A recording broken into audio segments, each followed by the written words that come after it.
Oh, gracias. ¿Le va quedando algo más o menos ahí como volando por la mente? ¿Qué? No, le estoy tirando así las pruebas, las preguntas posibles para la prueba. Si yo le hablo acerca de la personalidad del Espíritu Santo.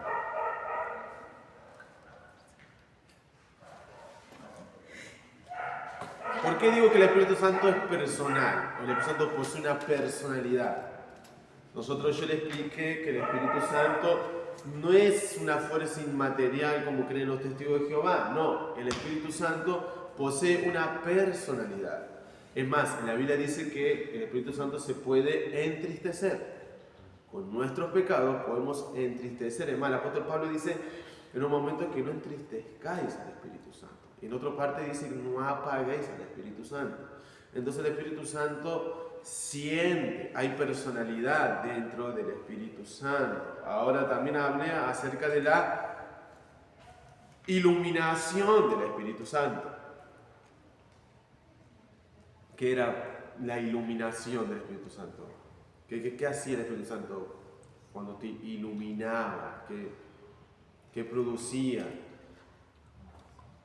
Cuando nosotros leemos, yo di un ejemplo, cuando leemos un pasaje en las Escrituras y de repente viene y esa palabra como que me confronta y después de repente como que la veo de otra manera, el Espíritu Santo me está iluminando, me está haciendo ver algo que con mis ojos naturales yo no puedo estar viendo. Estoy viendo algo, el Espíritu Santo me está iluminando. Entonces ahí paso a comprender la palabra de una forma diferente a la que la estoy viviendo. Ahora, cuando hablamos también de la iluminación del Espíritu Santo, vemos cómo el Espíritu Santo también va iluminando nuestro caminar en Cristo Jesús. Cuando veíamos las cosas todas apagadas, el Espíritu Santo estaba mostrando todas las cosas que ahora son pecados delante del Señor. También vimos el bautismo del Espíritu Santo. ¿Qué era el bautismo del Espíritu Santo? No me parecía hablar en lengua. El bautismo del Espíritu Santo hablaba que era cuando una persona nacía de nuevo. Una persona que nace de nuevo ha sido bautizada con el Espíritu Santo. Ahora el Espíritu Santo te dota de dones y talentos. En su buena voluntad, algunos reciben el don de lenguas, otros reciben otros dones, así como explicaba ayer la pastora. Pero hablamos acerca del bautismo. Si hablo acerca del Espíritu Santo como el Consolador. ¿Qué era el Consolador? Yo esa palabra la nombré un montón de veces. El Espíritu Santo como el Paracleto. Si le dije la palabra, que significa ayudador, fortalecedor. Esa palabra también. Cuando hablo del Espíritu Santo como santificador, si hablo del Espíritu Santo como santificador, hablo acerca de la obra que Dios va haciendo por medio del Espíritu en nuestra santificación progresiva. Un montón de veces dice el dibujito de cómo empieza nuestra vida, cómo termina nuestra vida y cómo el Espíritu Santo va obrando en santificación en cada área de nuestra vida mientras caminamos con el Señor. Él va produciendo el querer en nuestro corazón según su buena voluntad para que día a día vayan siendo iluminadas o transformadas aquellas partes que todavía nos cuestan en nuestra vida. El Espíritu Santo te lleva a perdonar para dejar la ira. El Espíritu Santo te va a llevar, no sé, a orar quizás antes de que venga una tormenta. Entonces el Espíritu Santo te va guiando, te va llevando para que vayas santificando esas partes que todavía nos cuestan. ¿Amén? Uy, parece que me tomo la prueba. ¿Estamos bien con la prueba o no vamos a estar bien con la prueba? De estar vamos a estar. El que está ahora vamos a estar. ¿Qué querés? ¿Que respondamos ahora o...? No, quiero que más o menos que me tiren una idea. Pues. Ahí en la prueba explotan todos. Sí. Más de uno se va.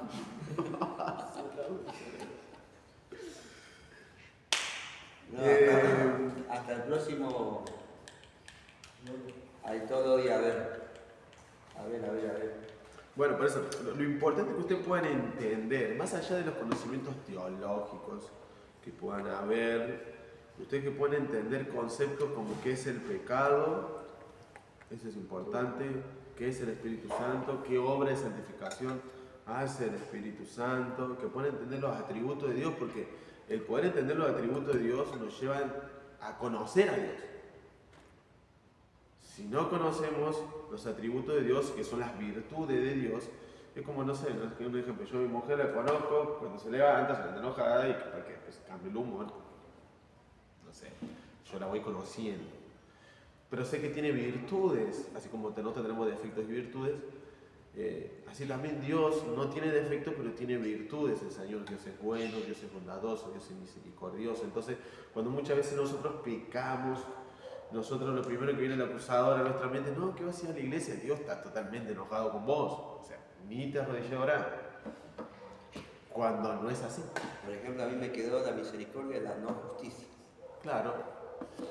La palabra justamente misericordia es no justicia. Dios es misericordioso ante nuestra miseria. O sea, es misericordioso, es cordial ante nuestra miseria.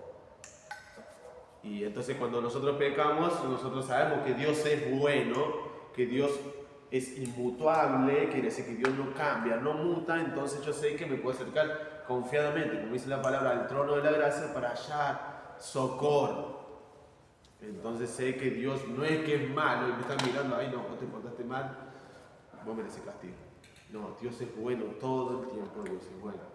Entonces por eso es importante poder comprender estos atributos más que nada, para que en nuestro caminar en Cristo nos ayude a conocer más al Señor, porque al fin de cuentas el estudio bíblico es más que nada para eso, no es para que ustedes salgan de acá diciendo, no, mira, yo terminé teología sistemática 1, sé más que todos los demás, no, todo lo contrario, para que si ustedes aprenden algo puedan enseñarlo. Amén. Bueno, vamos a ir, terminamos con el pecado. No, con la depravación humana, ¿no? ¿Qué habíamos visto acerca de la depravación humana? Habíamos visto que la depravación podría ser completa o parcial, en pocas palabras. ¿Sí? Y cuando hablamos acerca de la depravación, ¿qué tal depravación? Habíamos hablado de que, bueno, la sociedad en sí mismo cree que el errar siempre es humano, ¿no? Y que la gente por lo general no está tan depravada, entonces algún día yo no hice tanto daño, me voy a ir al cielo, ¿no? Y nosotros vimos cómo no, cómo hay corrupción en todo el cuerpo del hombre. No es que el cuerpo en sí mismo, esta carne es mala, sino que lo que hay dentro del hombre es malo. Dios dijo, cuando pecó el hombre, dijo que vio que en el corazón solamente había el mal. No había otra cosa. Entonces, cuando hablamos que la depravación humana es que el corazón del hombre se depravó tanto que hay maldad en el hombre. Siempre hay maldad.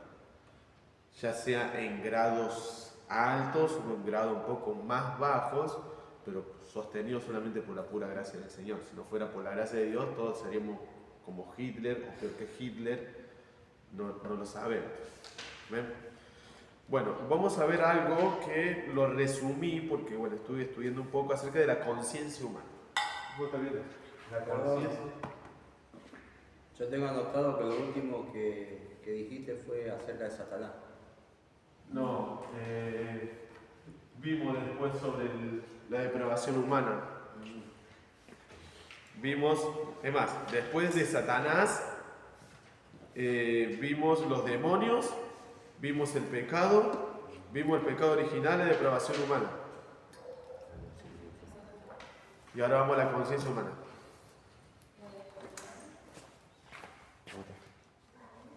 Gracias.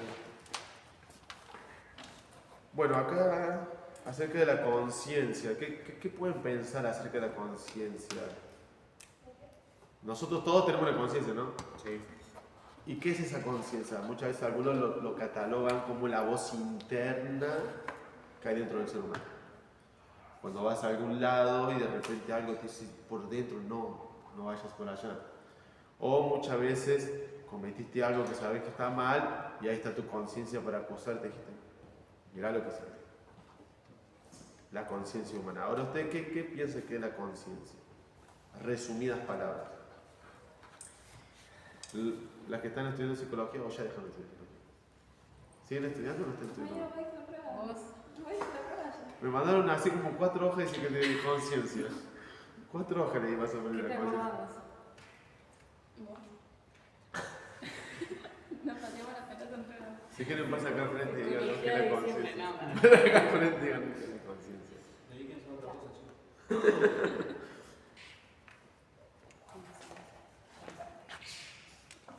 Bueno, yo lo resumí de todas las hojas que pasaron por allá. La conciencia, había un hombre, un escritor llamado Jimmy, quien dijo que tu conciencia siempre sea tu guía. Entonces la conciencia, algunos los catalogan como una, vamos a poner así, una guía.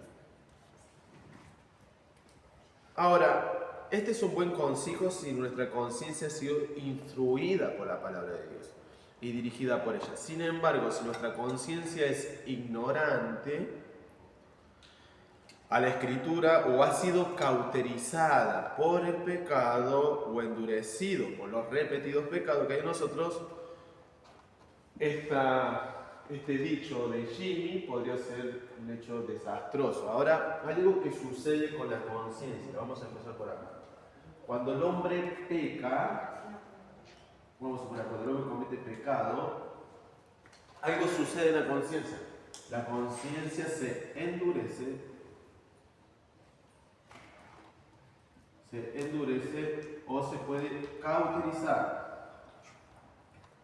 Ahora, cuando hablamos de la palabra cauterizar, viene de esa palabra que es cuando hay una lastimadura y que después de repente la lastimadura se empieza a secar y se hace como una cauterización, una cascarita, palabra más. Ahora, cuando se hace esa cascarita significa que se cauterizó la herida. Cuando hablamos acerca de la conciencia, cuando hablamos acerca de la conciencia, nos referimos a que la conciencia puede endurecer o se puede cauterizar. ¿Amén? ¿Por qué? Por los repetidos pecados. Cuando nosotros, antes que viniéramos a Cristo, nuestra conciencia se encontraba endurecida o cauterizada, ajenas a las cosas del Señor. Quiere decir que esta guía, o vamos a poner esta voz interna en la vida del hombre y de la mujer, esta voz interna se encontraba endurecida o cauterizada, incapaz de escuchar la voz de Dios. Ahora, ¿qué hace el Señor cuando viene a nuestra vida? En la Biblia nos enseña que el que se une al Señor, un solo espíritu es con Él. Cuando nos unimos al Señor, un solo espíritu somos con Él. El espíritu pasa a morar. Algunos consideran que pasa a morar dentro de nuestro espíritu, que si uno al Señor, un solo espíritu es con Él. Nosotros muchas veces vimos la diferencia, vimos de carne, de cuerpo, alma y espíritu. También vimos otro término en el que consideran que es cuerpo y alma, y acá dentro del alma también se encuentra el espíritu. De una u otra forma, cuando nosotros nos unimos al Señor, el Espíritu Santo pasa a morar dentro de nosotros. Como dice el libro de Corintios, capítulo 3, versículo 16, que nosotros dice que nosotros no ignoréis que vosotros sois templo del Espíritu Santo de Dios, porque Él mora en nosotros. Ahora, cuando pasa a morar el Espíritu Santo dentro de nuestro espíritu, vamos a poner acá, dentro de nuestro espíritu, ¿qué es lo que hace el Señor? Lo primero que hace es quitar este endurecimiento o esta cauterización que había en nuestra conciencia para que nosotros podamos escuchar su voz, una voz interna. Algunos consideran que la conciencia es como el órgano, no lo tomen como órgano, como no sé, un corazón que está latiendo, sino como algo espiritual, un órgano interno que Dios puso en la vida del hombre para comunicarse con él. Porque no es que Dios te está hablando y muchas veces van a escuchar y dicen, no, que Dios me dijo, que Dios me habló. Y yo muchas veces cuando vine a la iglesia, ¿qué voz tiene Dios? Porque yo nunca la escuché, una voz audible. Ahora, si Dios le place hacerse presente, como no sé, cuando Cristo se bautizó y una voz de los cielos dijo, este es mi hijo amado, en Él tengo complacencia, se escuchó la voz de Dios, pero ahora muchas veces la voz de Dios es interna. Es Dios hablándote internamente a nuestra vida para poder guiarte. Ahora, ¿qué sucede con nosotros? Cuando venimos al Señor y nos confesamos, y nuestros pecados son confesados al Señor, este endurecimiento o esta cauterización se va quitando. Entonces somos más sensibles a la voz de Dios. ¿Qué sucede caso contrario? Que cuando venimos al Señor y una vez que Dios limpia, pero nosotros seguimos practicando pecado en nuestra vida, esto se va a volver a endurecer, esto se va a volver a cauterizar y esta voz cada vez más se va a apagar. Ahora cuando el apóstol Pablo le dice, no apaguéis al Espíritu Santo, hablaba de apagar esa voz interna que nos guía a toda verdad y a toda justicia. Amén. Para resumir, ¿qué era la conciencia? Es como una guía. Es una voz interna que nosotros tenemos. Cuando venimos al Señor, la conciencia se la considera como un órgano para que Dios se comunique con el hombre. Es más, ustedes sabían que la conciencia va a servir para juzgar. Juzgar. En el día del juicio, nuestros pecados.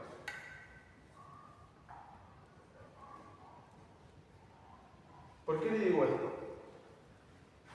Porque la Biblia nos enseña, ahora, no nosotros, sino los que no están en Cristo, o los que están en la iglesia que aparentemente están en Cristo, pero no estaban en Cristo. Cuando venga el día del juicio, del gran trono blanco, algún día cuando dije que todos vamos a morir, cuando todos partamos de esta tierra, va a haber un tribunal. Vamos a ponerlo así. Va a estar Dios sentado en un tribunal, nos enseña en el libro de Apocalipsis, y dice que las almas de todas las personas, tanto de los que murieron, dice que el mar escupió sus muertos, el abismo escupió a sus muertos, y todos estaban delante del trono de Dios. Cada persona en la faz de la tierra, en todos los tiempos, estaban delante del trono de Dios. Y dice que en el trono de Dios, en aquel día, los libros, no me sale un librito ahí. Los libros fueron abiertos. No dice él. Los libros, vamos a poner otro libro más acá. Los libros fueron abiertos. El uno es el libro de la vida. Uno es el libro de la vida y el otro es el libro de las obras. Ahora, este libro de las obras, algunos lo consideran que es esta conciencia. Cuando partamos delante del Señor, nuestras conciencias estarán delante de Él como un libro. Y Él mostrará por la conciencia de cada persona en el mundo, de modo que ninguno dice en la Biblia que va a poder refutar o proferir palabras delante de Dios, porque Él mostrará sus obras escritas en su conciencia de las cosas que hayan hecho, sean buenas o sean malas. Ahora, si nosotros estuviéramos acá, cuando estemos delante del Señor, en el tribunal de Cristo, nosotros no seremos juzgados, porque dice la Biblia que ninguna condenación hay para los que están en Cristo Jesús. Los que están en Cristo Jesús, gracias. Los que están en Cristo Jesús. Aquellos que no andan conforme a la carne. Aquellos que están en Cristo Jesús, no habrá condenación y nuestros nombres estarán inscritos en el libro de la vida. Ahora, ¿por qué no hay condenación para nosotros? Porque si fuera que nosotros también seríamos juzgados por las obras y la conciencia, o sea, que tengamos delante de Dios, en cierto modo ninguno se iría al cielo, porque todos pecamos, y ahí está la justificación. Pero ¿qué hizo Cristo? Cristo Él vino a cumplir estas obras que nosotros no podíamos cumplir y nosotros somos partícipes de las obras de Cristo solamente por medio de la fe. En Cristo Jesús somos partícipes de las obras en Él. Ahora lo importante de Cristo en todo esto, porque si no fuera por Cristo, ninguno de nosotros seríamos salvos. Y por medio de Él, la fe en Cristo, somos partícipes de sus obras y tenemos esa entrada a la vida eterna solamente por Cristo. Amén. Yo recuerdo de una clase que había comentado que cuando no estaba la ley, que en el tiempo de Génesis se regían por la conciencia de los seres humanos. Había bíblicamente hay un pensamiento que se llama el pensamiento dispensacionalista. Y el pensamiento dispensacionalista divide la Biblia en, creo que 7 periodos de tiempo. Y en cada periodo de tiempo, Dios trató al hombre de una forma diferente. En el principio, vemos cuando Adán y Eva pecan, y todo ese tiempo, antes que viniera la ley, ellos andaban conforme a su conciencia. Por eso se le considera ese tiempo como el tiempo de la conciencia. Después está otro tiempo que se llama el tiempo de la ley, el tiempo de la gracia o el tiempo del Espíritu Santo. Hay 7 periodos de tiempo en cuanto a las dispensaciones. Pero en la antigüedad, antes que viniera la ley, cada uno andaba conforme le parecía, ¿no? Por eso Dios tuvo que poner la ley. Y al final de cuentas terminamos transgrediendo la ley de igual manera. Y si no fuera porque Cristo vino, por eso dije que Dios tendría que haber anegado en agua un montón de veces. Un montón de noches tendría que haber pasado porque si fuera por la maldad del hombre. Ahora, volviendo a la conciencia. La conciencia juega un papel importante en la vida cristiana, dice este varón. Resulta vital, sin embargo, que la comprendemos correctamente. La conciencia ha sido descrita como la voz interior de Dios que nuestra mente utiliza para acusarnos o excusarnos de nuestros pecados. Incluye 2 elementos básicos: una conciencia una conciencia o realización interna del bien y del mal, y una habilidad mental para aplicar las leyes, normas y preceptos en situaciones concretas. ¿Qué quiere decir? Que la conciencia puede ser para decirnos qué es lo que está bien y qué es lo que está mal, y la conciencia también nos va a ayudar a poder aplicar, por ejemplo, a nuestra vida, la palabra del Señor. Amén. En Romanos capítulo 2, versículo 15. ¿Quién quiere buscar Romanos capítulo 2, versículo 15?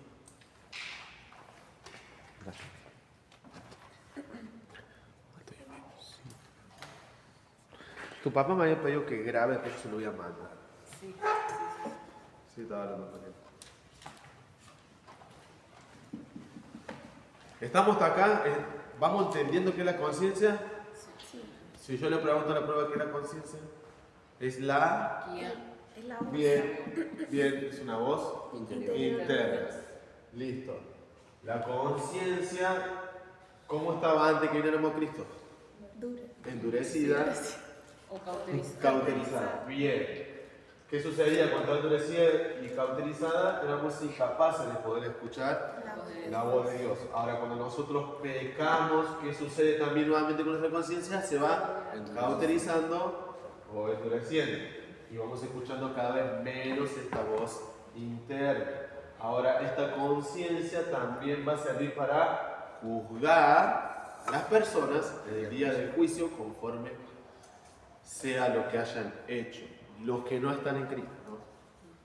Y ahora los que están en Cristo también nuestra conciencia mostrará nuestras obras, pero ya no será para juzgar, sino será para recibir una corona. Amén. Bueno, esperemos que para la prueba estemos conscientes.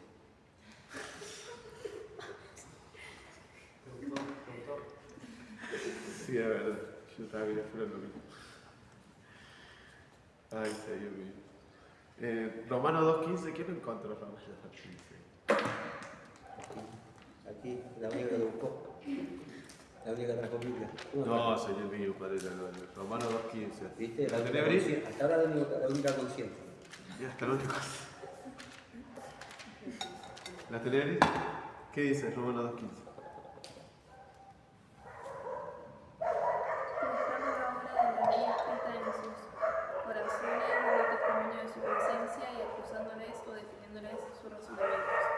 Amén. ¿Ve qué dice?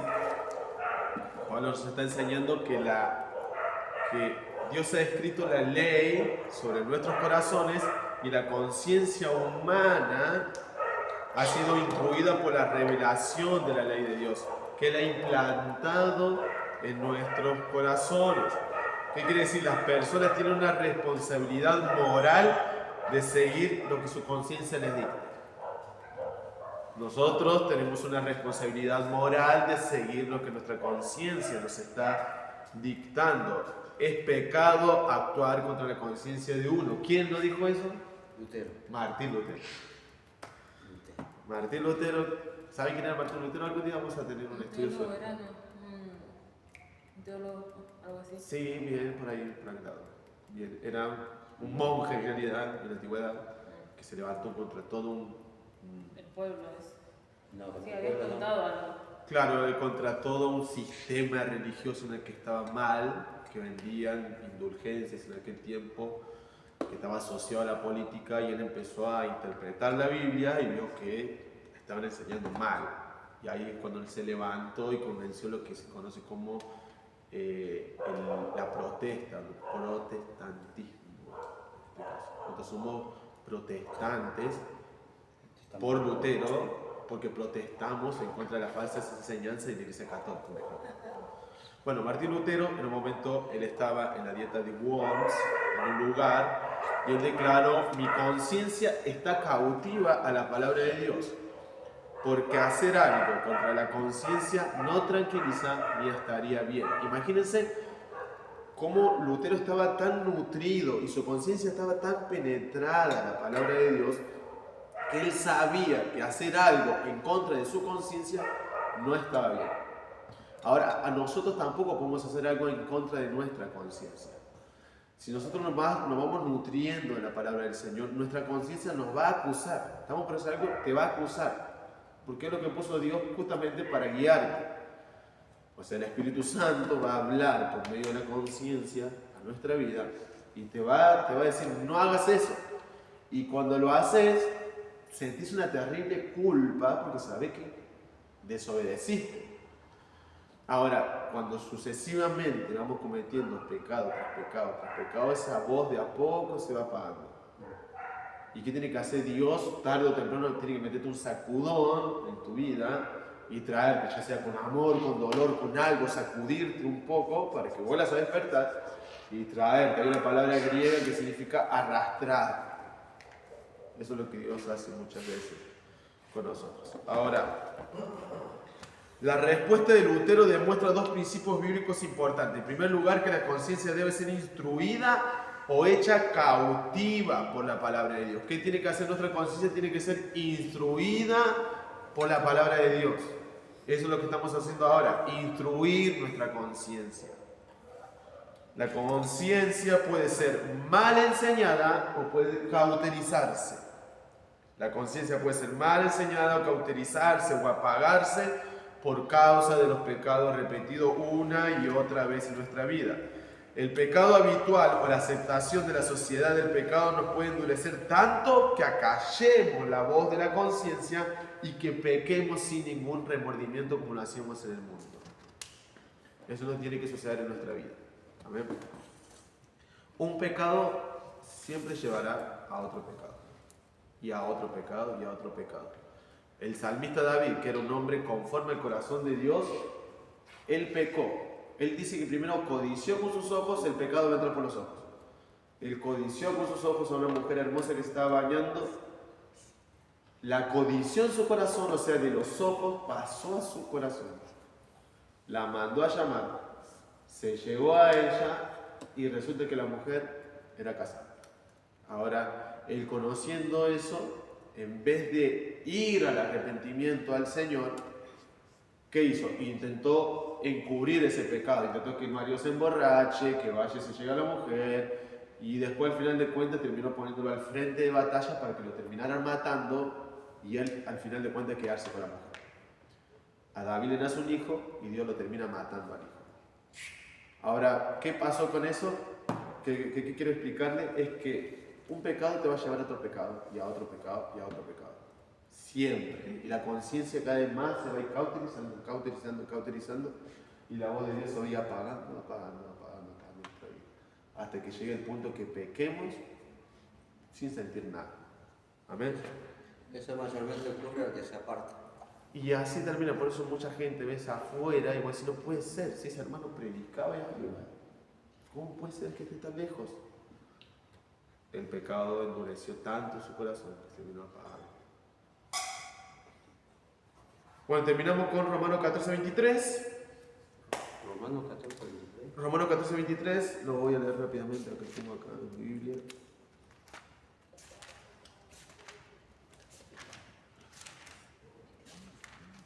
(14:23) dice: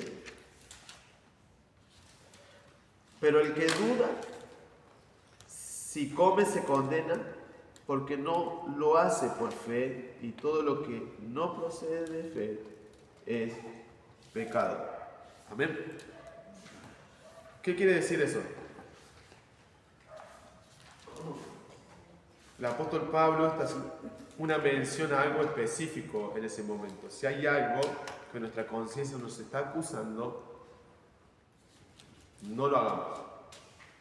Ahora un ejemplo, él da un ejemplo. Si me invitan a comer a una casa y si el alimento que ponen delante de mí fue sacrificado a los ídolos, yo no lo voy a comer, no porque me parezca inmundo, porque mi conciencia no me está acusando de que sí mismo es inmundo, sino que no lo comeré por causa de mi hermano que está solo. O sea, voy a pensar en mi hermano que es débil en la fe y no voy a hacer algo que a él le haga mal, por más que yo sé que no está mal. Por más que su conciencia no le esté acusando. Amén. Bueno, creo que ya cerramos con este punto. Rápido. ¿Se entendió nomás, no? Que la conciencia, mire que va a ser una pregunta después. Listo. Vamos a... creo que el pecado imperdonable, ¿lo dije o no lo dije? ¿De qué? El pecado imperdonable. No. Ah, bueno, vamos a eso. Hay un pecado, ustedes saben, que Dios no perdona. Hay un pecado que Dios no perdona y que Dios nos ayuda a no cometer ese pecado. ¿Ustedes saben cuál es ese pecado que Dios no perdona? La blasfemia contra el Espíritu Santo. Ah, su nombre, ¿sí? ¡Gloria! Ya casi me emocioné. Creo que ese lo saben todos. ¿Lo sabían de todos? Vamos a ver. Para el pecado. Por ahí yo ¿Lo anotamos? Sí, imperdonable. El pecado imperdonable. Dijeron que era la blasfemia contra el Espíritu Santo. Ahora, ¿cómo blasfemo yo contra el Espíritu Santo? está escrito, pero según lo que recuerdo, dudando o rechazando a Jesús era hacer. O ya él habla Diciendo del lo Espíritu. que hace, perdón, Como sí. duda. ¿Qué? Que siga. le digo lo que yo... Sí. Sí. Vamos más o menos ahí por donde dijo Mayra. Ah, bueno. Sí, ¿cómo es eso? Y como dar, es decir que, un ejemplo, una persona viene a la iglesia o darle lo que el Espíritu Santo está haciendo, decir que es un demonio, que es cuestión de los brujos, como muchos piensan que acá como que somos los macumberos, es como esas cosas. Va más o menos por ahí. Mire qué dice, lo voy a explicar bien. Si quieren búsquenlo en Mateo 12, 31 al 32, habla acerca justo de esto.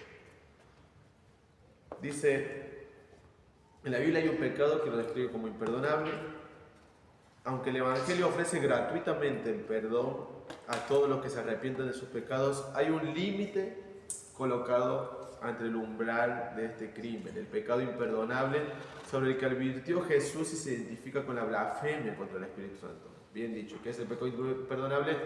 la blasfemia contra el Espíritu Santo. Ahora vamos a ver cuál es esa blasfemia. Jesús declaró que este pecado no puede ser perdonado ni en el presente ni en el futuro, o sea, jamás te lo perdonará. Mateo 12, 31 a 32 dice: por tanto os digo, todo pecado y blasfemia será perdonado a los hombres, mas la blasfemia contra el Espíritu Santo no le será perdonada, y cualquiera que dijere alguna palabra contra el Hijo del Hombre le será perdonado, pero el que hable contra el Espíritu Santo no le será perdonado ni en este siglo ni en el venidero. Amén. Ha habido varios intentos de identificar cuál era este pecado imperdonable a lo largo del tiempo, y muchas veces se lo ha catalogado a actos horrendos como, no sé, el homicidio, el adulterio. Pero estos pecados son feos y son horribles contra Dios. Si las personas se arrepienten, Dios la perdona. Un ejemplo lo vimos en David. David cometió adulterio y mandó que matasen en segunda instancia al marido, y Dios lo perdonó. Amén. Ahora, todo esto fue restaurado por la gracia, y cada pecado que nosotros cometemos todos los días, porque todos los días pecamos, sea de palabra, de hecho, de acción, de mente, de lo que sea, hemos cometido un pecado, Dios nos perdona. Esa es la importancia de arrepentirse todos los días, ¿no? El pecado imperdonable con frecuencia suele ser identificado con una resistencia total a creer en Cristo. Por ejemplo, como la muerte trae consigo el final de la oportunidad que una persona tiene para arrepentirse de su pecado. O sea, la persona hasta el día de su muerte tiene oportunidad para arrepentirse. Ya cuando se muere ya está. ¿Cómo se va a arrepentir? La consecuencia de rehusar a creer trae consigo el final de la esperanza y del perdón. Ahora, aunque cualquier forma de blasfemia es un ataque grave al carácter de Dios, se le suele considerar como perdonable. Cuando Jesús hace esta advertencia sobre el pecado imperdonable, debemos considerarla en qué contexto Jesús lo estaba diciendo. No es que lo dijo por decir, algo estaba pasando. Pasaba que en aquel tiempo Jesucristo él se encontraba echando fuera demonios, un ejemplo, y a él le decían que echaba fuera demonios por Belcebú. Y cuando esto no era así. Ahora, no obstante, sobre la cruz Jesús oró para los que habían blasfemado contra él fuesen perdonados por causa de su ignorancia. Padre, perdónalos, Lucas 23:34, porque no saben lo que hacen. Amén. Pero ahora, sin embargo, si las personas han sido iluminadas por el Espíritu Santo hasta el grado de saber que Jesús es verdaderamente el Cristo, y luego le acusan de ser satánico, han cometido un pecado que no tiene perdón. Ese es el pecado imperdonable. Si yo, que he sido iluminado por el Espíritu Santo y la gracia del Señor ha venido sobre mí, y yo el día de mañana me levanto y digo que no, que todo lo que sucede es por el diablo, todo, las manifestaciones, todo es por el diablo, entonces ese pecado no se me perdonará. Blasfemaría contra el Espíritu Santo, a aquellos que han sido iluminados con el Espíritu Santo. Es como que ustedes, ahora que están acá, de repente el día de mañana digan, no, todo eso es del diablo, la verdad. Esa es una blasfemia que no será perdonada. Amén. Eso para resumir, porque después es muy largo. Sabemos que entonces el pecado imperdonable, ¿qué es? Es una blasfemia contra el Espíritu Santo. ¿Y cuál es esa blasfemia? ¿O quién puede cometer esa blasfemia? Aquellos que han sido iluminados por el Espíritu Santo hasta el grado de creer que Jesús verdaderamente es el Cristo. Ahora, si luego a esto lo acusan de ser satánico, ese pecado no tiene perdón. ¿Listo? Amén. Vamos a ir rápido al sintético.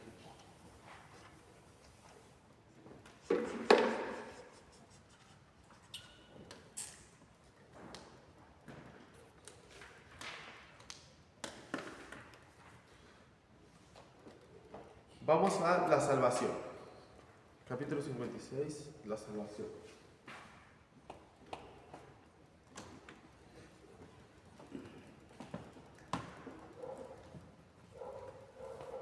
La salvación. Cuando hablamos acerca de la salvación, nos referimos a cuando decimos que alguien fue salvado, nos referimos a alguien que fue, no sé, un hombre se estaba ahogando y esa persona fue salvada, fue rescatada. Cuando hablamos acerca de lo que es la salvación. Amén. A mí me encantaría que ustedes me enseñen. ¿Qué? Me encantaría que me enseñen. Me hace acordar cuando yo era joven y estaba ahí. No, pero se me vino algo a la cabeza. Ay, te pusiste nostálgico. Sí, era joven y estaba ahí. Bueno, la salvación. En cierta ocasión un hombre joven en Filadelfia se detuvo y me preguntó, ¿sos salvo? Y yo se le hago a ustedes esa pregunta. ¿Son salvos? Sí. ¿Salvo de qué? ¿Son La salvos? condenación. Bien, pues bien. Va por ese lado justamente. ¿Qué dijiste? De la condenación. Sí. De la condenación. Y cuando nos referimos a condenación, ¿qué se nos viene a la mente? Estar alejado de Dios, De la vida. definitivamente. Bueno, pero viste, cuando nombramos algo, nos pasa viene una imagen, por ejemplo, cuando nombro condenación, veo fuego, infierno, perdición, sufrimiento. Pero bueno, es lo que yo me imagino en la cabeza. Sí, yo también. Y bueno, justamente la condenación, como decía también el hermano Sergio, es la separación del hombre y Dios. La separación, la ausencia totalmente. Yo creo que las personas que han sido condenadas, yo creo que más allá de como después vamos a ver el infierno. Creo que voy a tirar una clasecita ahí sobre el infierno para que vean hay varias partes del infierno que nombra la Biblia. ¿Qué es el infierno? Vamos a estar viendo el gusano que nunca muere, el fuego que nunca se apaga, los sufrimientos que hay en el infierno, los ángeles que están encerrados en el infierno. Es tremendo. Está buena la materia del infierno. Digamos que eso es el proceso, digamos, de los que están lejos de Dios en esta tierra, que es la culminación, solamente que es mucho peor. Sí. Ahora, en la Biblia dice que aquel que no ha creído en Cristo ya ha sido condenado por no haber creído en Él. Gracias a Dios creemos en el Señor, ¿no? Creemos en Cristo. Ahora, este hombre respondió, ¿salvo de qué? Mi respuesta los tomó por sorpresa, obviamente no había pensado mucho sobre la pregunta que estaba formulando la gente. De lo que no me había salvado era de las personas que me detienen en la calle para acribillarme con la pregunta, ¿soy salvo? La cuestión de ser salvo es la cuestión más importante de la Biblia. El tema de las Sagradas Escrituras es el tema de la salvación. ¿Qué es lo que trata la Biblia? Toda la Biblia en su conjunto trata, al final de cuentas, de la salvación.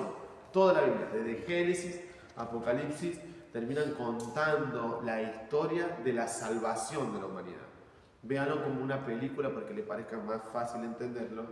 Desde el principio de que el hombre cayó, todos los textos bíblicos hasta Apocalipsis se trata al final de cuentas de la salvación del ser humano. Tanto de cómo Dios intentó guiar a un pueblo, liberar a un pueblo, salvarlo de la mano del faraón, de la esclavitud, guiarlo, enseñarlo para que él fuera su Dios, como el pueblo al final de cuentas terminó desobedeciendo, volviéndose los dioses paganos, como Dios tuvo que mandar profetas en la antigüedad para que le hablaran al pueblo, al corazón del pueblo, para que vuelva nuevamente a Dios. Y vemos cómo una y otra vez Dios va castigando la rebeldía, año tras año, siglo tras siglo, por la desobediencia del pueblo. Vemos profetas como Jeremías, Habacuc, Sofonías, que fueron levantados en la cautividad, cuando volvieron de la cautividad. Cuando viene Cristo, los evangelios, cuando termina muriendo Cristo crucificado, los discípulos, toda la era de los discípulos predicando acerca de Cristo, el Apocalipsis, el fin de los tiempos, al final de cuentas la salvación. Todo. Es una gran, díganle, película que se trata al final de cuentas de la salvación del ser humano. El significado bíblico para salvación es amplio y diverso. Es una forma sencilla o viene del verbo salvar, significa ser rescatado. La palabra salvar significa ser rescatado de una situación peligrosa o amenazante. Salvar significa ser rescatado de una situación peligrosa o amenazante. Cuando Israel se escapó de la derrota de manos de sus enemigos en la batalla, se nos dice que fue salvado. cuando una persona se recupera de una enfermedad que quizá puso su vida en peligro de muerte, experimenta una salvación, el Señor la salvó. Cuando se evita que quizás una cosecha se pierda por una plaga, hablamos de que la cosecha fue salvada. Utilizamos la palabra salvación de una manera muchas veces similar en nuestra vida y decimos que, por ejemplo, no sé, un boxeador estaba perdiendo y de repente lo salvó a la campana. Usamos la palabra salvar, lo salvó a la campana. La salvación significa haber sido rescatado de alguna calamidad. Amén. Sin embargo, la Biblia también utiliza la palabra salvación en un sentido específico para referirse a nuestra redención final del pecado y nuestra reconciliación con Dios. En este sentido, la salvación es la salvación de la mayor calamidad. ¿Y cuál era esa mayor calamidad? El juicio de Dios. Nosotros fuimos salvados del juicio de Dios. Esto recuérdenlo siempre porque al final de cuentas esto es el Evangelio. Acá está el Evangelio. Nosotros fuimos salvados de este juicio. Y ustedes podrían decir, no, pero entonces que Dios es malo al final de cuentas. No, los hombres son los malos. Los hombres son los malos. Dios, si ustedes ven que un hombre está violando a una niña, no le causará ira, enojo. Si vemos que alguien está robándole a alguien que quizás no tiene, no le va a causar ira, enojo, indignación. Si vemos a alguien, quizás su marido mentirle a su mujer y dejarla sola con todos sus hijos y irse con otra mujer, y sabiendo no nos causará ira o indignación por esas cosas, no va a causar ira e indignación. Y así también, ¿qué nos hace pensar que Dios nos está indignando de todos nuestros malos obras? De todo nuestro mal proceder. Porque todo en sí mismo, en la Biblia dice que todos somos malos. Es más, no hay uno justo, no hay uno que haga lo bueno, dice la Biblia. No hay ni uno que haga lo bueno. Uno solo que hizo lo bueno y dice fue Cristo. El único bueno que hizo algo bueno, que hizo lo bueno, y nosotros lo matamos. Imagínense lo malo que es el hombre en sí mismo. O sea, nuestro pecado terminaron matando a la única persona santa que pueda pisar esta tierra. Ahora, ¿qué nos salvó el Señor de este juicio? De este juicio porque nosotros, por nuestras malas obras, merecíamos el juicio de Dios. Si un ladrón entra a robar a una casa y de repente, un ejemplo, ustedes están en su casa, de noche durmiendo lo más bien, y entra un ladrón a robar su casa y mata a sus padres, mata a sus hermanos, y ustedes solo quedaron vivos y lograron apresar a ese ladrón. ¿Qué van a querer que se haga con ese ladrón? Un juicio. Que pague todo lo que hizo. ¿Van a querer que pague todo lo que hizo? ¿O lo van a querer matar? ¿O van a querer que al final de cuentas sea juzgado y se pudra en la cárcel? Porque eso es lo que pasa siempre.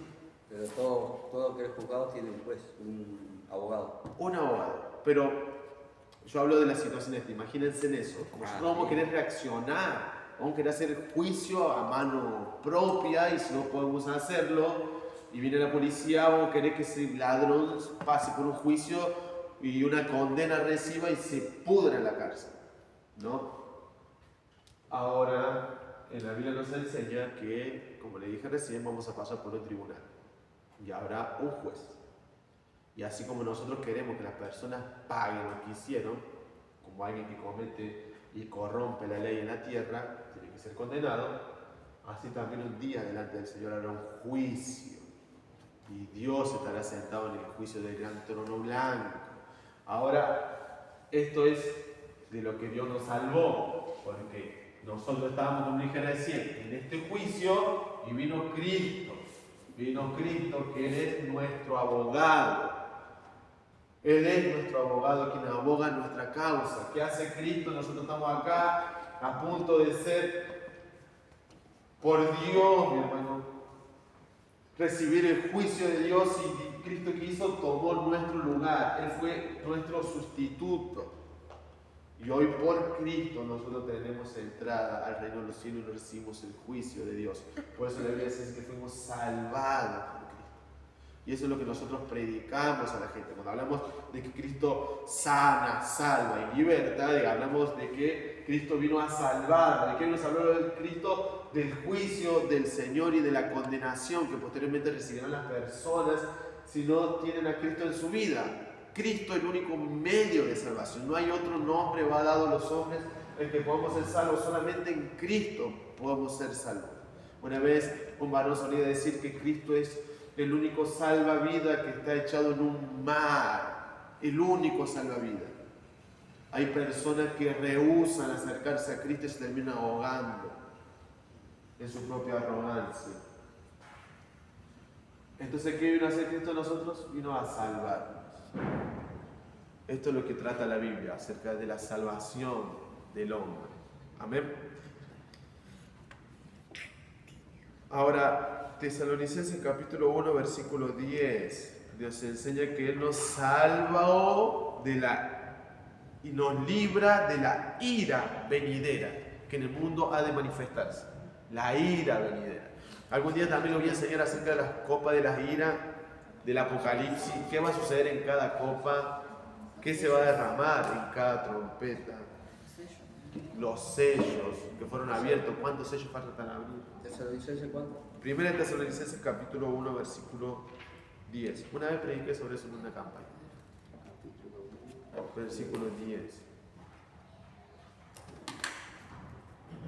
Bueno, para terminar este punto, la Biblia utiliza la palabra salvación en pocos sentidos, pero en muchos tiempos verbales. Ejemplo, el verbo salvar aparece prácticamente en todos los tiempos verbales griegos. En un sentido, fuimos salvados un tiempo desde la fundación del mundo. Fuimos siendo salvados por la obra de Dios en la historia. Estamos salvados por estar en un estado de justificación en Cristo. Estamos siendo salvados al ser santificados o ser hechos santos delante del Señor por Cristo.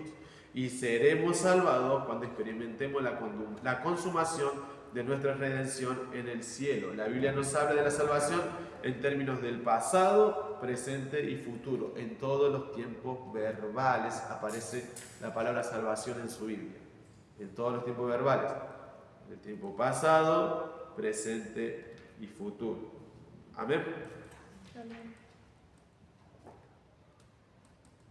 La salvación es del Señor y proviene del Señor, y es Él que nos libra de la ira del Señor. Amén. Bueno, el último punto, y creo que lo cerramos, y que Dios los ayude a la clase aquí. Amén. Me gustaría hacer la oral en realidad, la prueba, pero no sé si todos se van a animar a hacer la prueba. Igual, es a modo de saber cuánto van avanzando, porque capaz que ustedes me escuchan ahí y dicen, hermano, ¿qué está hablando esas palabras que usa? No le entiendo nada.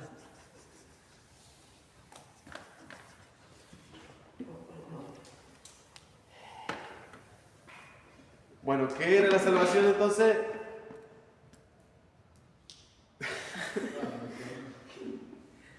Sergio, no te escucho. ¿Qué? 20 minutos. ¿Qué era la salvación? Venía la palabra de salvarnos de, significa salvarnos de una... Zafar del Del juicio. El juicio. Bien, sí, pero la palabra salvación te ha venido de salvarnos de una calamidad o de una tragedia. Somos rescatados. Claro, fuimos rescatados de una calamidad o de una tragedia. Recuerden eso. La salvación se trata de, cuando hablamos de la Biblia, se trata de Cristo salvándonos del juicio, de la condenación. ¿Sí? La salvación figura pasado, presente y Y la futuro. salvación aparece en los tres tiempos verbales. En el pasado fuimos salvados, estamos siendo salvados y seremos salvados. Amén. La última, y esta creo que es la que más me gusta, y es la predestinación.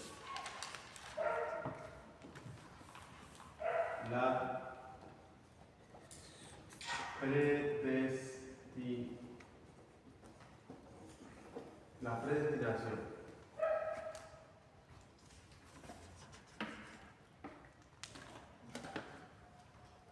¿Alguien sabe qué es predestinación o a qué se refiere la palabra predestinar?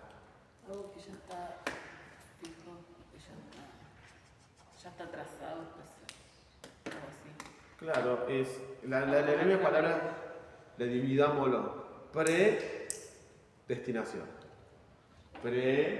Como de preparación, destinación de destino. La predestinación. Fue preparado de antemano. Algo que fue preparado, un destino que fue preparado de antemano.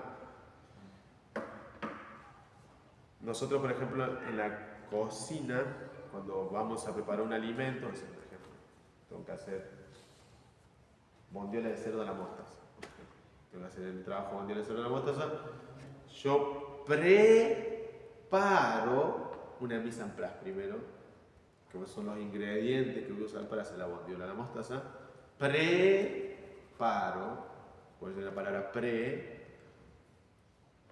preparo las cosas, por ejemplo, preparo la bondiola, sé que tiene que llevar, tengo que hacer un aceite de ajo, tengo que llevar mostaza, llevar los condimentos, un poco de salsa de soja, un ejemplo de ahí, la meto y después le mando al horno. Ahora, cuando hablamos acerca de la predestinación en la Biblia, hay muy pocas doctrinas que despiertan tanta controversia o que provocan tanta consternación con la doctrina de la predestinación. O sea, esta doctrina acerca de la predestinación es un tema que se debate en muchas religiones. Dentro de lo que es el evangelio también, de lo que es el cristianismo también. Es una doctrina muy difícil que requiere ser tratada con mucho cuidado y mucho esmero. Yo estuve como 4 meses estudiando sobre la predestinación, solamente esta parte. Sin embargo, es una doctrina bíblica y por lo tanto es necesario considerarla y enseñarla. No podemos ignorar acerca de la predestinación que enseña la Biblia. Prácticamente todas las iglesias cristianas tienen algún tipo de doctrina sobre la predestinación. Es inevitable porque el concepto aparece claramente en las Sagradas Escrituras. Estas iglesias, sin embargo, están en desacuerdo muchas veces sobre su significado. El punto de vista, por ejemplo, metodista, difiere del punto de vista luterano. El que difiere del punto de vista presbiteriano. Esas son iglesias o ramas evangélicas, así para que lo entiendan. Por ejemplo, la iglesia metodista difiere del punto de vista luterano y la iglesia luterana difiere del punto de vista presbiteriano y el punto presbiteriano difiere del punto de vista pentecostal, un ejemplo. Se lo digo así. Hay una diferencia entre los metodistas, luteranos, presbiterianos, pentecostales, bautistas, dentro de las ramas del cristianismo. Ahora, el que difiere el punto de vista presbiteriano, aunque todos estos puntos de vista difieren, cada uno está intentando entender este tema. Todos están intentando entender el tema de la predestinación. Y voy a intentar explicárselo hoy, que más o menos tengan un concepto. En su forma más elemental, la predestinación significa que nuestro destino final, el cielo o el infierno, ha sido decidido por Dios. Nuestro destino final, el cielo, nuestro destino final, ya sea el cielo o el infierno, ya fue decidido por Dios.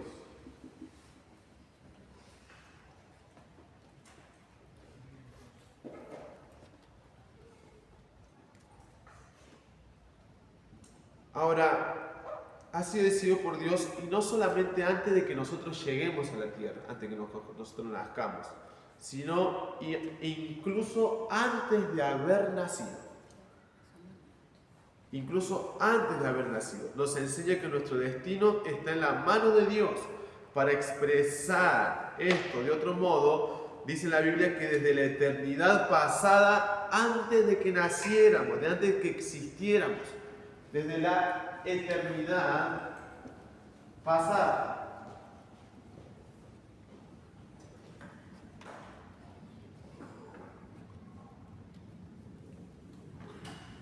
Dios decidió salvar a algunos miembros de la raza humana y dejar que el resto de la raza humana perezca.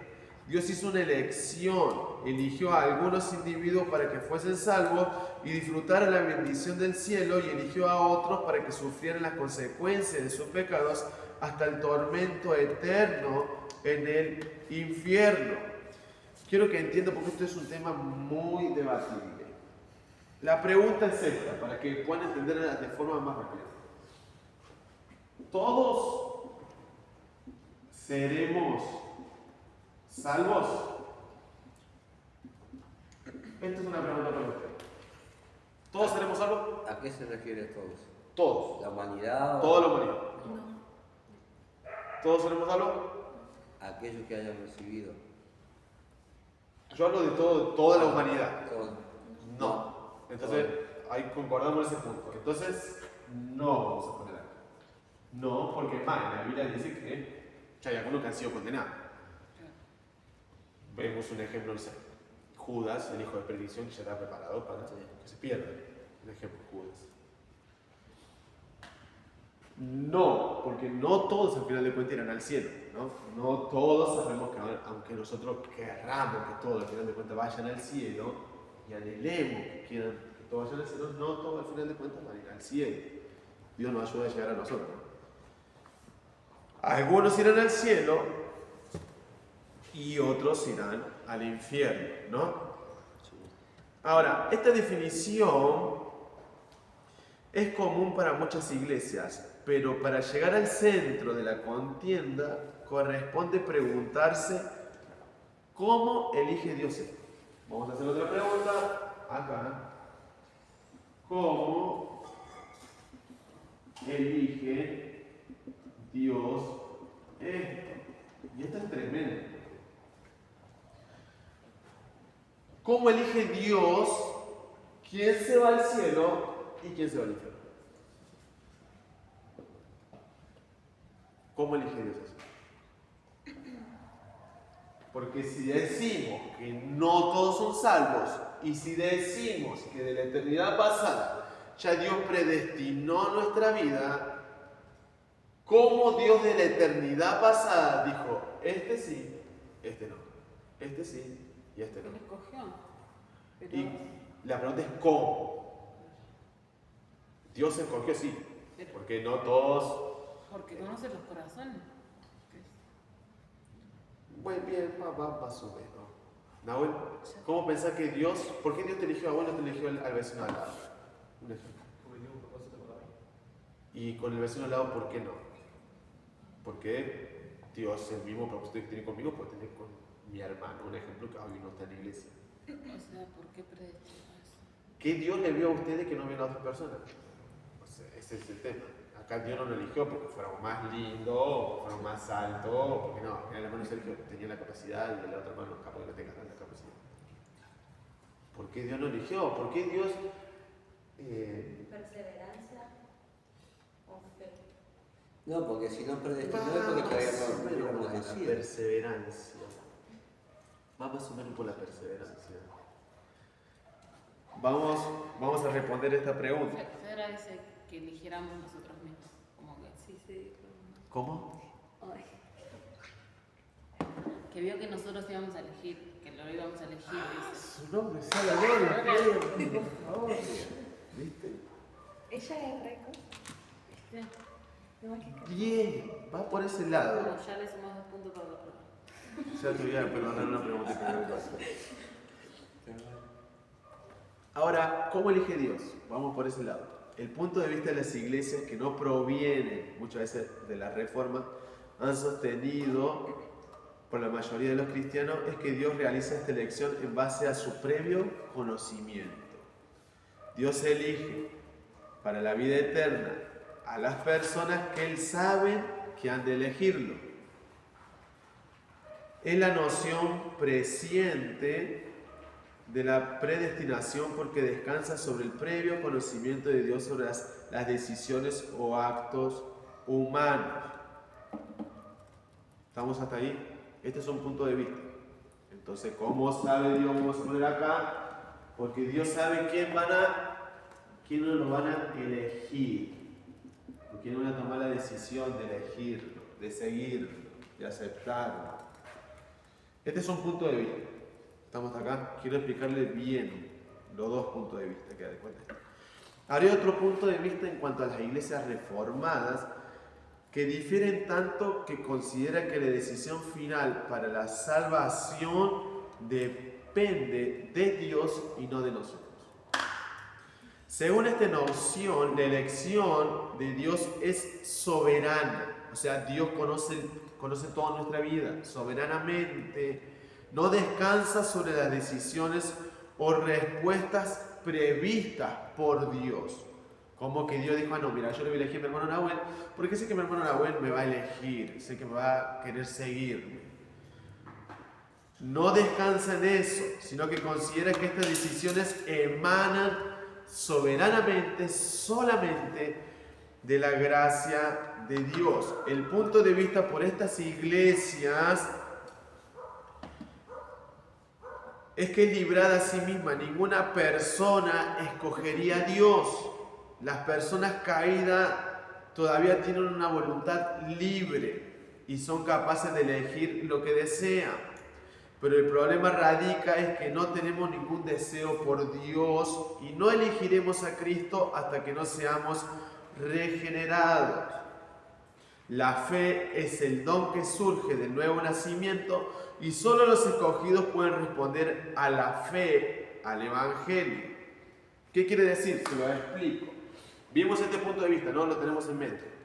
O sea, Dios mirando y ya conocimiento, con previo conocimiento, Dios sabiendo quién lo iba a elegir, quién no lo iba a elegir, ¿no? Este es un punto de vista, lo tenemos acá.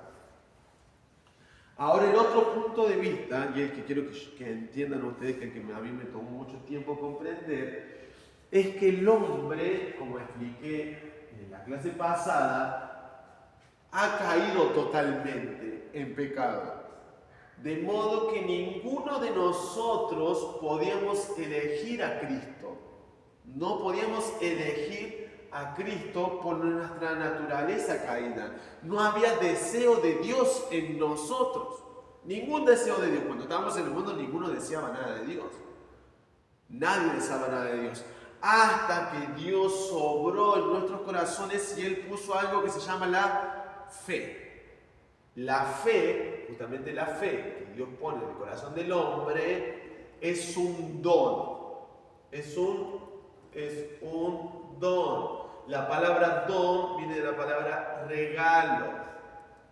La fe es un regalo dado por Dios. Y la fe es la que te da la capacidad de creer, cosa que antes no podíamos hacer. La fe es la que te da la capacidad, en este caso, de elegir, cosa que antes no podíamos hacer.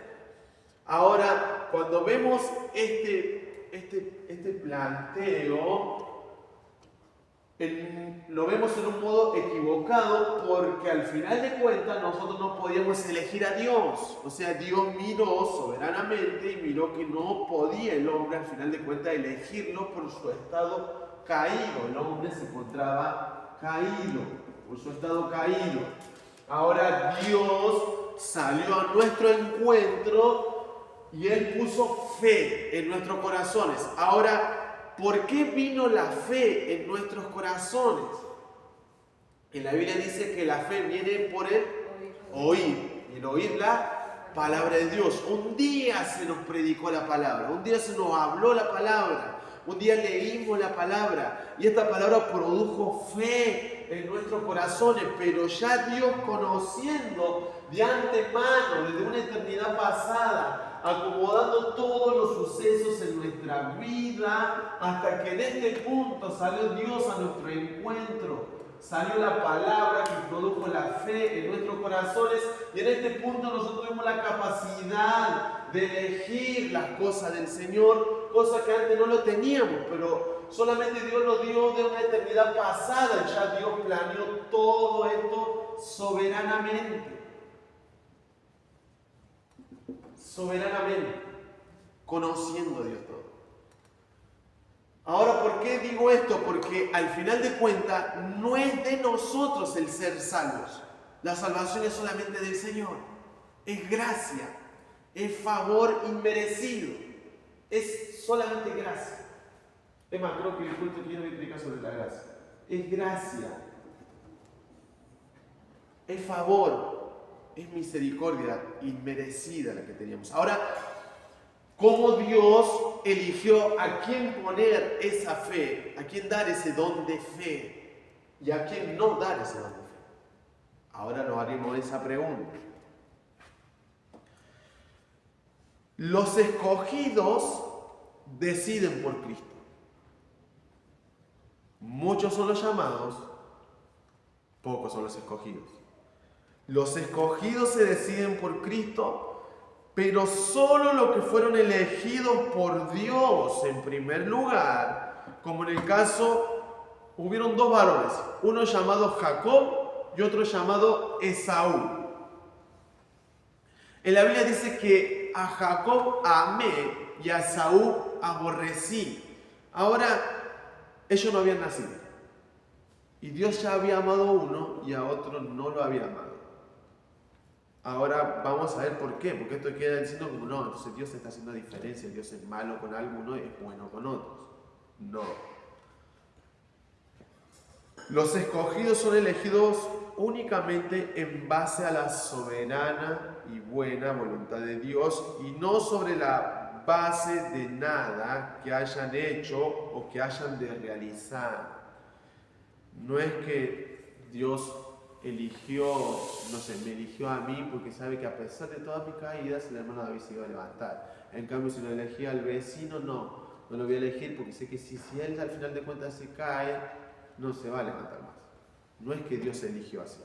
No. Por eso quiero que entiendan, es complicado, pero quiero que entiendan. Por ejemplo, Romanos 9, 10 al 12, el apóstol Pablo dice, y no solo esto, sino también cuando Rebeca concibió de uno de Isaac, nuestros padres, pues no habían aún nacido, ni habían hecho aún ni el bien ni el mal, para que el propósito de Dios conforme a la elección permaneciese, no por las obras, sino por el que llama. Mire qué tremendo que es eso. Ellos no habían nacido cuando concibió a Isaac. Ellos no habían ni nacido. Mire qué dice. Para que el propósito de Dios conforme a la elección permaneciese, no por las obras, sino por el que llama, que es Dios. Se le dijo, el mayor servirá al menor. Así que no depende del que quiere ni del que corre, sino de Dios, quien tiene misericordia. Y Dios tiene misericordia del que quiere tener misericordia. ¿Acaso alguien le dirá por qué haces esto a Dios? Esto es tremendo y es complicado de entender. Dios tiene al final de cuentas misericordia del que quiere tener misericordia, dice la Biblia. Y Dios castiga al que quiere castigar. Ahora, ese hermano David, entonces al final de cuentas Dios hace excepción de personas. A uno está teniendo misericordia y a otro está castigando. Recordemos en qué descansa la palabra misericordia. Recordemos primero en dónde estamos nosotros parados. El hombre en su totalidad es malo, lleno de maldad. ¿Y la misericordia qué es? Yo dije, era no, ¿qué era? ¿Qué era la misericordia? No justicia. No justicia. Esa es la palabra, no justicia. La palabra misericordia es no justicia. Quiere decir que Dios no hizo justicia con nosotros. Si este fuera el caso que nosotros fuimos los llamados para la salvación. No hizo justicia con nosotros. Ahora, ¿qué hizo Dios con las demás personas? Solamente está haciendo lo que Dios tiene que hacer porque Dios es justo. Dios es justo. Dios al final de cuentas es justo. Y lo único que va a practicar Dios con las personas es su justicia. No es que Dios es malo, le dará el pago a cada uno por las obras que haya hecho mientras haya estado en el cuerpo, sea bueno o sea malo. Pero bendito es Dios con nosotros, que Dios tuvo misericordia en nuestra vida. Ahora, ¿cuál es nuestro trabajo como cristianos en el Señor? Nuestro trabajo es ir y predicar el Evangelio, para que así como esta palabra transformó nuestras vidas y vino la fe por el oír la palabra del Señor, también hay tantas personas que Dios quizás ya predestinó para que vayan al cielo, pero la Biblia dice, ¿cómo oirán si no hay quien les predique? ¿Cómo van a oír la palabra si no hay quien les predique? Ahí entra nuestro trabajo, la gran comisión, es predicar la palabra del Señor para que aquellos que ya Dios había predestinado, conociendo de antemano, según el previo consejo de su soberana voluntad, que van a ser salvados, está el poder predicarle. Y la Biblia dice que Jesucristo es nuestro pastor y Él conoce a los que son suyos y los llama por su nombre. Amén. ¿Entendieron? Parece complicadísimo, pero bueno, a mí también me cuesta un montón. Quiero que entiendan eso, porque al final de cuentas no es que nosotros tenemos la capacidad de decir, sí, ¿sabes qué? Yo voy a seguir a Cristo. No. Dios puso esa fe en tu corazón para que vos puedas elegir y ver, iluminar. Por eso hablamos de la conciencia. Quitar toda esa cauterización para que internamente el Espíritu Santo puede ir guiando tu vida a las cosas del Señor. Ahora, ¿cómo sabemos quiénes son los que son elegidos para salvación y quiénes no son los que son elegidos para salvación? ¿Cómo lo vamos a saber? ¿Cómo vamos a saber? O sea, ¿cómo podemos saber nosotros dentro de la iglesia quiénes son los que fueron elegidos para salvación y quiénes no fueron elegidos para salvación? Porque algunos están convencidos que son salvados. Es más, el apóstol Pablo le habla a los romanos y dice, si es que el Espíritu Santo de Dios mora en vosotros. Cuando Nicodemo se acerca a Jesucristo y le dice, Señor, ¿cómo puedo ir al cielo? Y Jesucristo le dice, Nicodemo tiene que nacer de nuevo. Y le dice, ¿cómo puede un hombre ya siendo viejo entrar nuevamente en el vientre de su madre? Y él dijo, tú eres maestro de Israel y no entiendes esto. Dice que el viento sopla, donde no sabemos si va, donde no conocemos, así es todo aquel que ha nacido en el Espíritu. O sea, nosotros nacemos de nuevo cuando viene el Espíritu Santo sobre nosotros y recibimos el sello del Espíritu Santo. Ahora, si hemos recibido el sello del Espíritu Santo, Dios nos ha preparado un cielo y somos salvos por la gracia del Señor. Pero ¿cómo sabemos quién tiene al final de cuentas el Espíritu Santo y quién no tiene el Espíritu Santo? ¿Quién es salvado y quién no es salvado en la iglesia? ¿Saben cómo? Solamente por la perseverancia. Al final de cuentas, ¿quiénes son trigo y quién es cizaña? ¿Quién es salvo? ¿Quién no es salvo? ¿Quién es escogido o solamente llamado? Solamente lo sabremos por la perseverancia. Solamente por la perseverancia.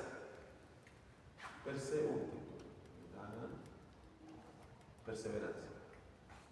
Solamente por la perseverancia. Un montón de veces discutí con un montón de teólogos acerca de esto para hacerles entender que el hombre es salvado por la pura gracia del Señor.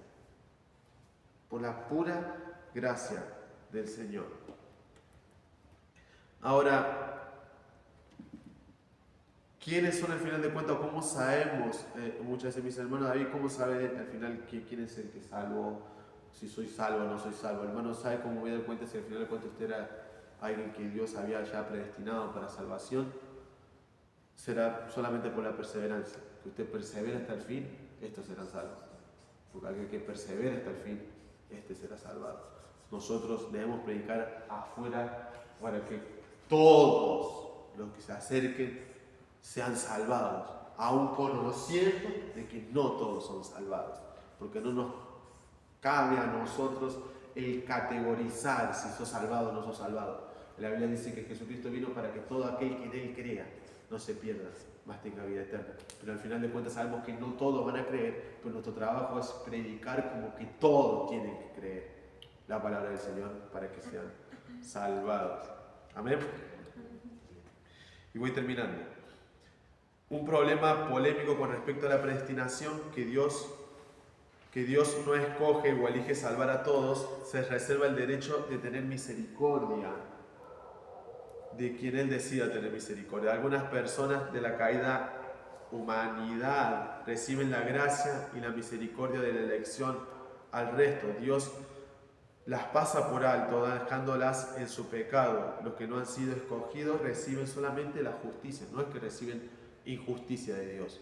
No, las personas que al final de cuentas quizás Dios conocía y solamente está practicando la justicia. No es que está practicando injusticia sobre su corazón, está pagando lo que han hecho. Como un ladrón que roba, paga lo que hizo delante de un juez, así Dios solamente está haciendo lo mismo. Nadie recibe la injusticia, no hay nadie que obliga a Dios tampoco a tener misericordia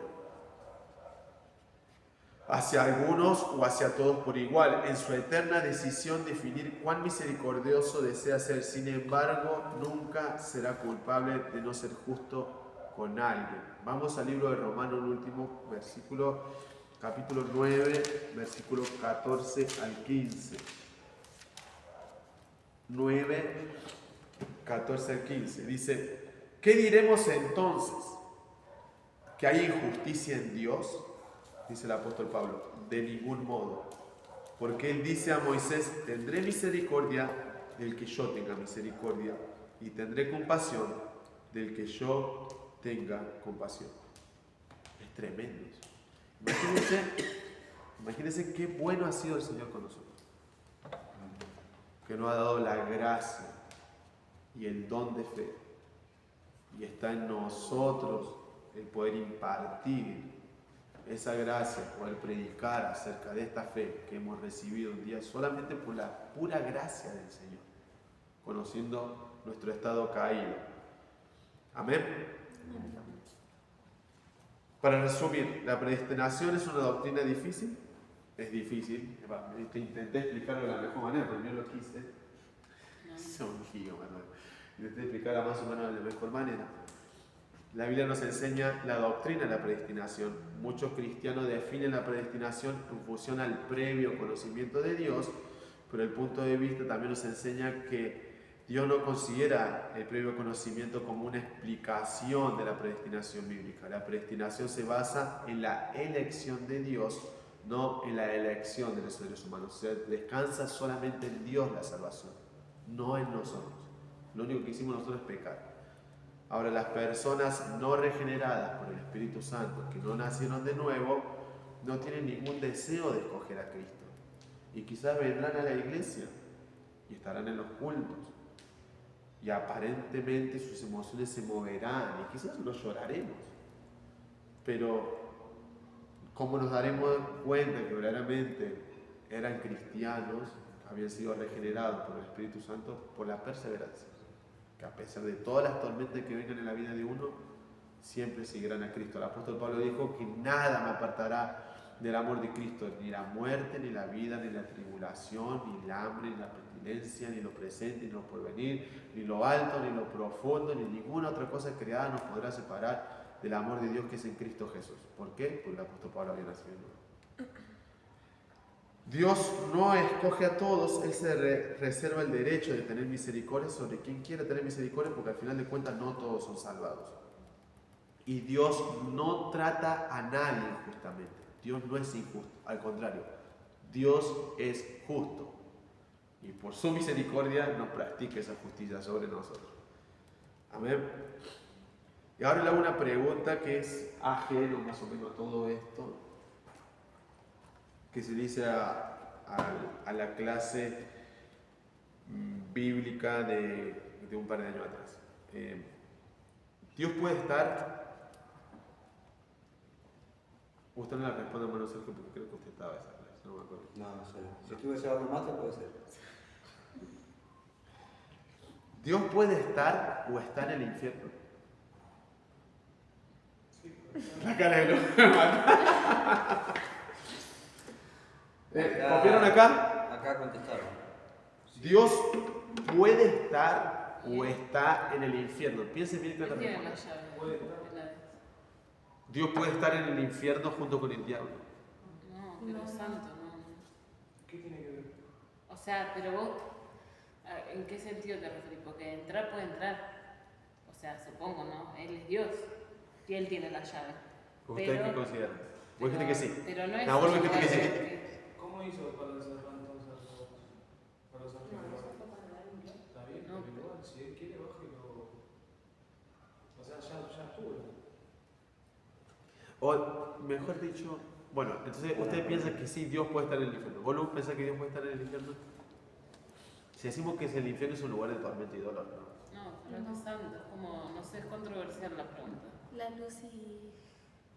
A luz y las Fue- tinieblas no. ¿Vos qué decís? ¿Sí o no? No, genio. ¿No?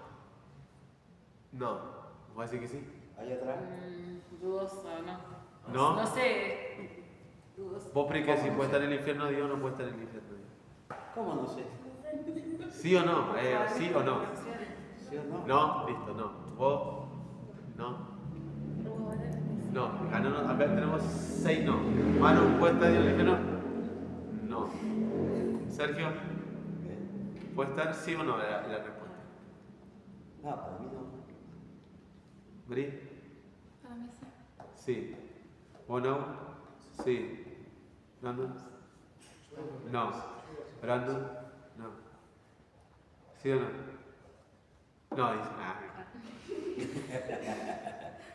Bueno, ahora si decimos que Dios es omnipresente.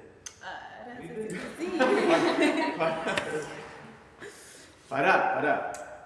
Si decimos que Dios es omnipresente y puede estar en todos lados,